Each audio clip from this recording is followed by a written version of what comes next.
And I just want to thank you again, all of those of you in the youth who have helped this morning, who've been part of leading this service. I know it's not done, you've got some more to do. We saw some of them here on stage leading our worship and notices and doing this, these questions. There have been others who have been involved in welcome teams and setup teams. Some of them are right now on the, yeah, we can give you a wave on the desk there. Bless you guys. It's a real privilege to have our young people take over and get involved in the service today. I would love to just put up that, can you put up that slide for me? The first one. It's the first 7 verses of Psalm 78. And it says this: "O my people, listen to my instructions. Open your ears to what I am saying, for I will speak to you in a parable. I will teach you hidden lessons from our past, stories we have heard and known, stories our ancestors handed down to us. We will not hide these truths from our children. We will tell the next generation about the glorious deeds of the Lord, about his mighty power and his mighty wonders. For he issued his laws to Jacob, he gave instructions to Israel. He commanded our ancestors to teach them to their children so that the next generation might know them, even the children not yet born, and they in turn will teach their own children. So each generation should set its hope anew on God, not forgetting his glorious miracles and obeying his commands." These are just the first 7 verses from Psalm 78. I love this psalm, and I particularly love it because I think it talks about generations, and not just one generation. It actually mentions 4 generations in this psalm. We will tell the truths of God to our children, and they will tell their children not yet born, and they in turn will teach their children. 4 generations of passing on the hidden lessons, the wisdom, the stories we have heard and known, the glorious deeds of the Lord, his power, his mighty wonders, and his law and his instructions. This is about, it's not about teaching our kids the Bible, although that's a brilliant thing to do, and that's part of it. It's not about just teaching them the truths or the law. It's about passing down stories. It's about talking and sharing about what God has done and what God is doing, about his glorious deeds and his power and his mighty wonders. How many of us could honestly say that we have witnessed God do something amazing in our own lives? Just put your hand up, wave your hand at me if you could say, I have witnessed from my own story God do something amazing or incredible. Wow, brilliant. Thank you. Hands down. How many of us have had the chance recently to share that with either our own children or somebody else's children, to share the stories of what God has done? Because that's really what this psalm is talking about. And that's what growing up in a church family, in a Christian family like this, it's part of what we're encouraged to do. Joe and I have 3 children of our own. We were privileged to go and see one of them in his graduation performance thing this week, which was really lovely. In the summer of 1995, we'd just been married actually, and somebody gave us a word, and he said, we were young and we were enthusiastic, energetic, I don't know. We were keen to serve.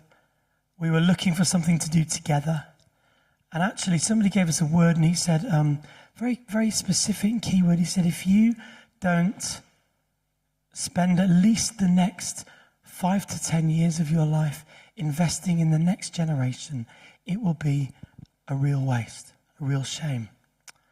And we took that as a word, and actually we'd agreed already, although we hadn't started yet, to take over leading the children's ministry in our church at the time.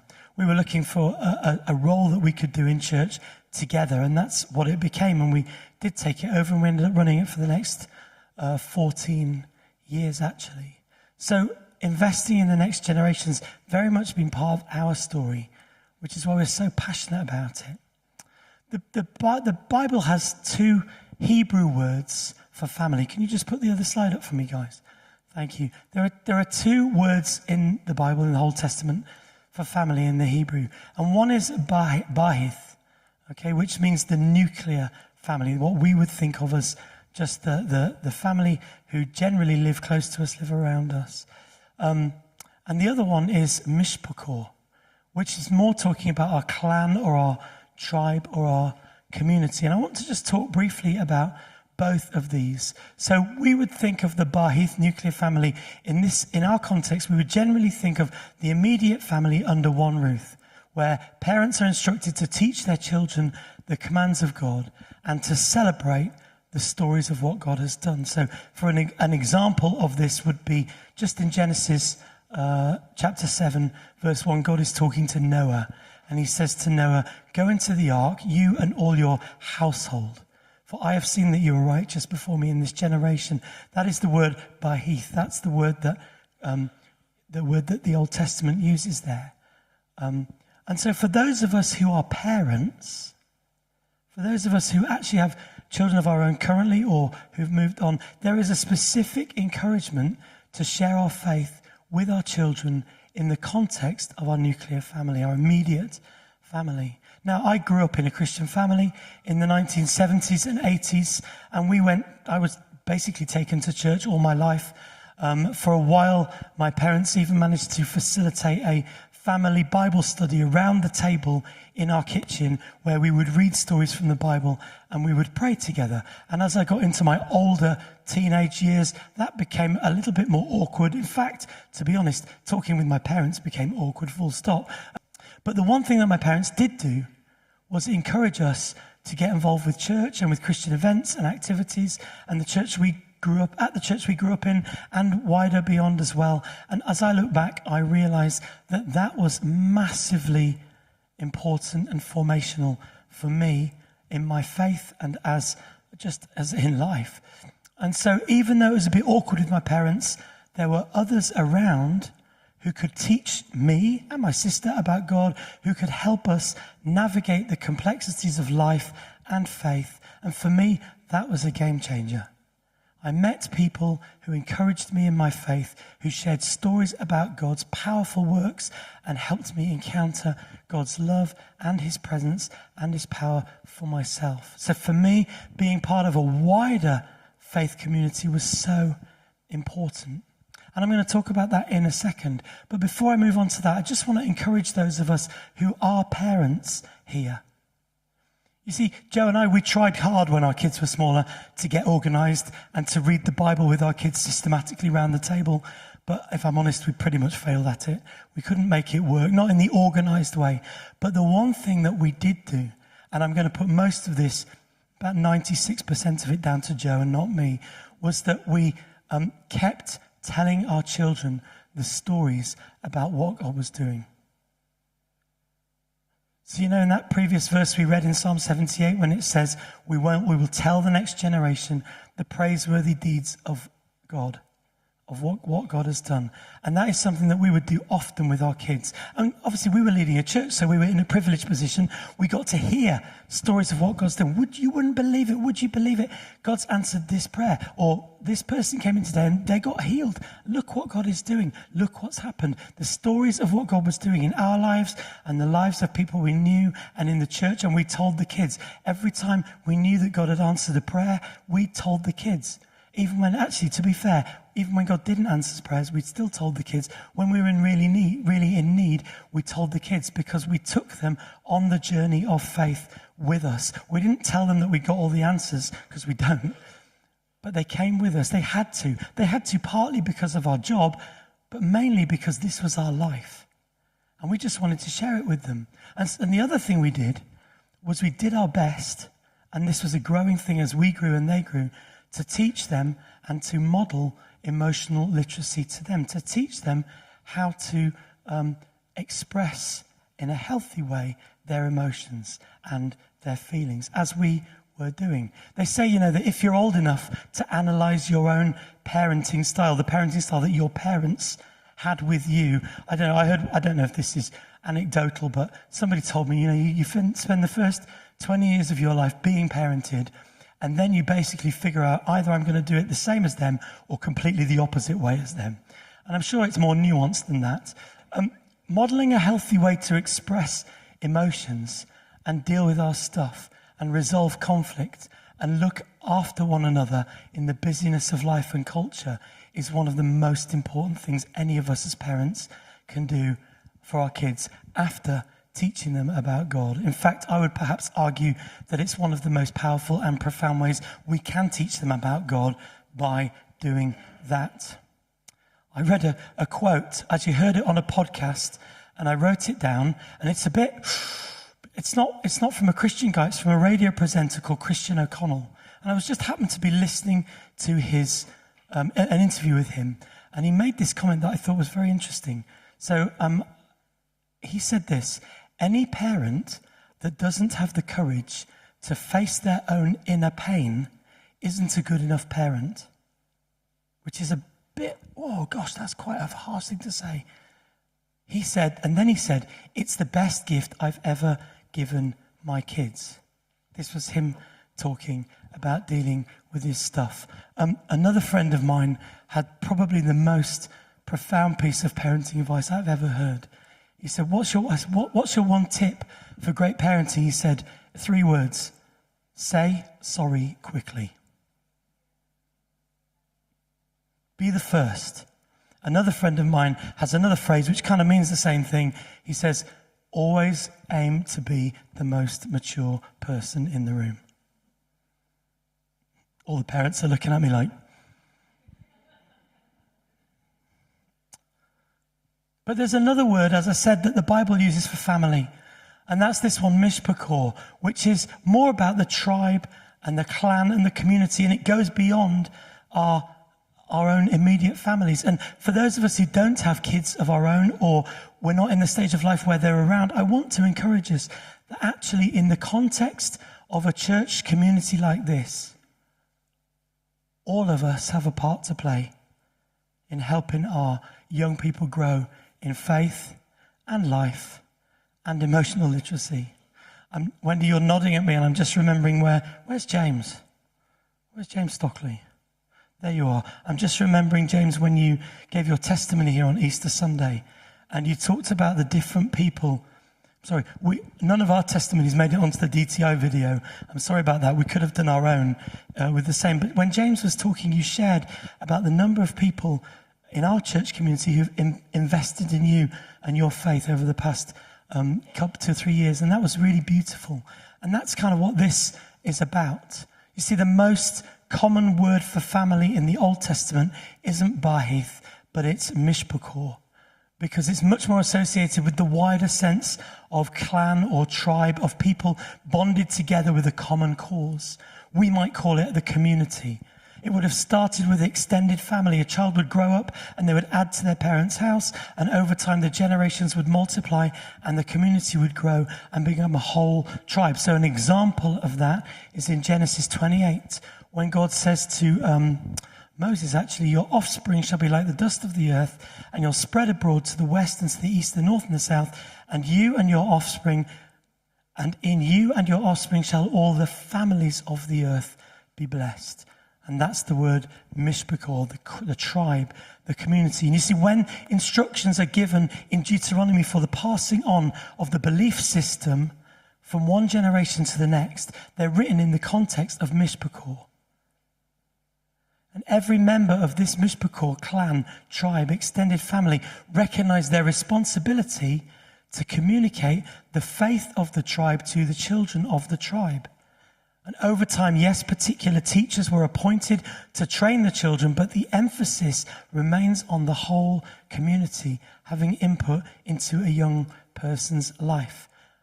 And so, of course, now while the Bahith faith looks like our modern families, mishpachor looks very much like a church community, a gathering of multiple generations united together with a common cause, and everyone with a responsibility to communicate the faith to the children and to the youth.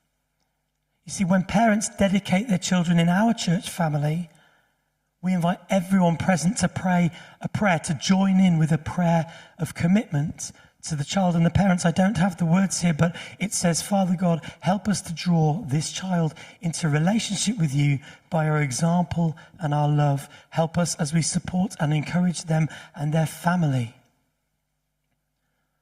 But mishpachor means more than just saying a few words at a dedication service.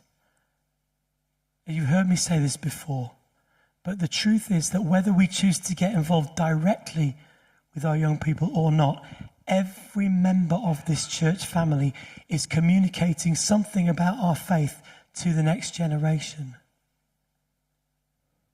Whether or not we are aware of it, all of us are passing on something about our attitudes, our passions, our commitments, our values, the way we worship, the way we communicate, the way we respond to others. Sometimes that's positive, sometimes it's less positive. Everything gets noticed. Whatever's going on, it gets noticed. I remember a time, it was a few years ago now, and we had somebody in our house staying with us, and he's a worship leader from another church, and he was just in for dinner, and Joe, sorry, I didn't check with you before I told this story. Joe was in a bit of a rush, and she went out, and she accidentally, just in a very minor way, knocked into his car. Okay, just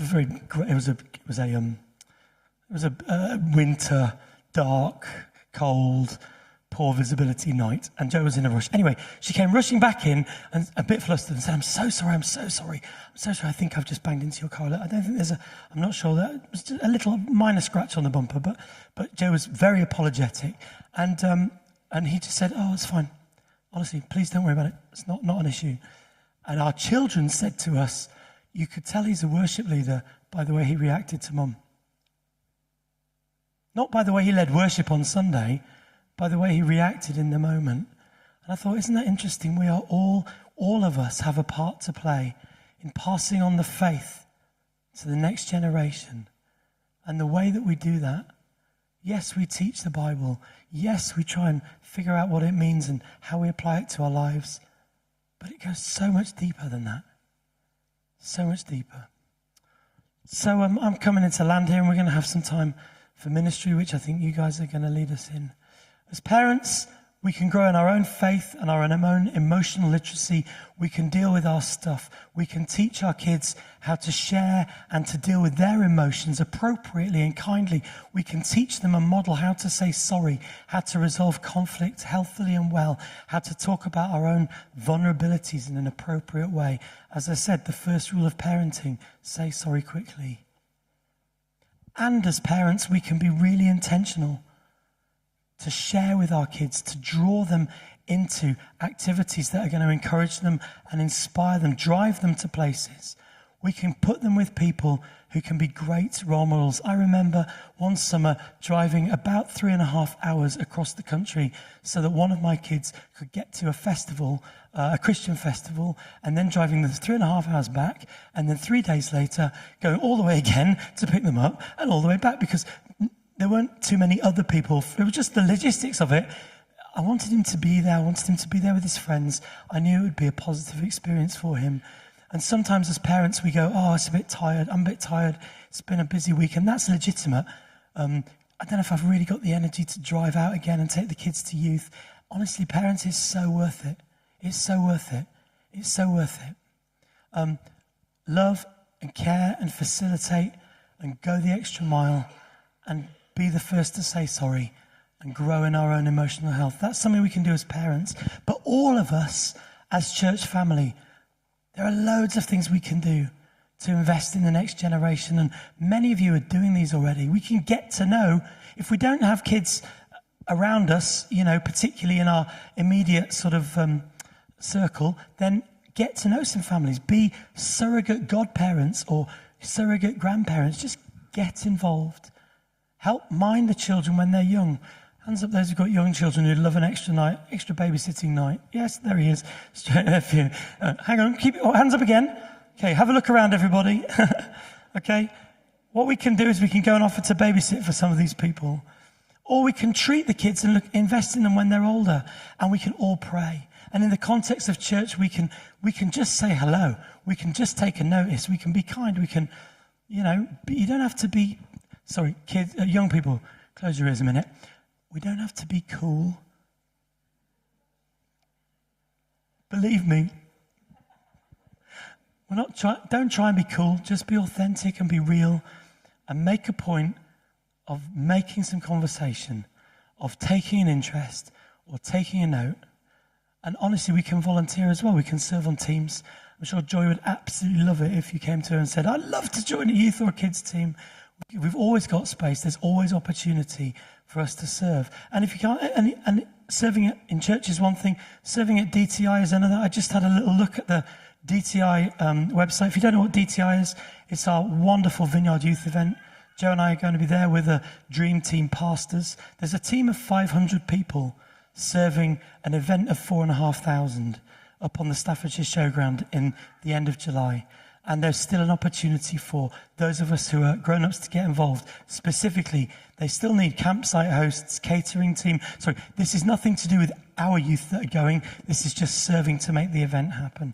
Campsite hosts, catering team, control team, prayer ministry team, first aid, handy people, DIY, plumbers, link team, logistics, stewarding, site setup and site set down. There's still opportunities to serve.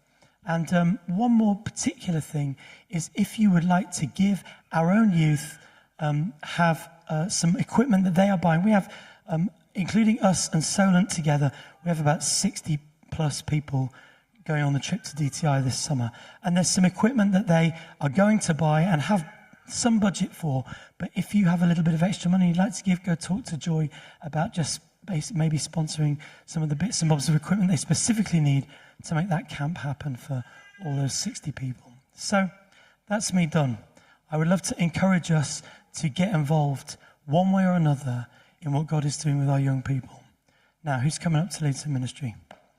Bless you guys. Adam, I'm going to hand over to you.